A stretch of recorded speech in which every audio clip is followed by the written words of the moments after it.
in Apache Junction's building went through reconstruction. Tanks and creatures of all sizes, bringing you some great prices. Reptile Junction is the place to be. Join us for a creature discovery.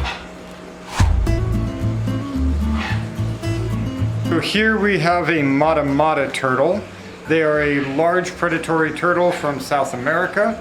Now these guys are a lot of fun to keep in the pet trade. These guys obviously camouflage by looking like a dead leaf when they're babies, or a piece of dead rotting wood when they're adults. They actually are covered in tendrils, little flaps of skin to break up their outline, making it harder for predators to spot them in the water. These guys typically only eat live fish. I have known some that have been switched over to frozen silver sides, and they will lie in wait for a fish to swim by, and then they rocket their head forward. They have an incredibly long neck. They open their mouth wide and create a negative pressure vacuum in their throat that pulls the fish and anything around the fish down their throat, kind of like almost a whale suction feeding, or vacuum feeding rather. They do get quite large. I believe some specimens have been known to hit nearly 3 feet long.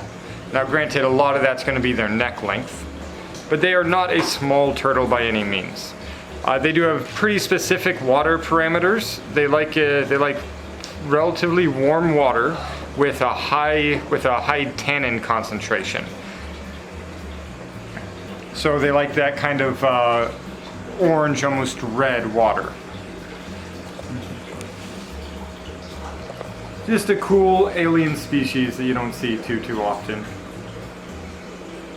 Now, one of the big benefits to them, despite having really sensitive water parameters, they actually don't move very much or even want that big of a space. I do know people and breeders that have kept very large specimens in 6-foot horse troughs, and they have done just fine in those. They are a shallow water animal. They are not very good at swimming like other turtles. They actually will climb stuff to get up to the surface, and they have that long nose with their nostrils at the end, so they can use it like a snorkel. So even if they can't reach the surface, if they can get close enough, they can just stick their nose out, break the surface tension, and get as much air as they need without ever leaving the bottom of the water. Very cool species.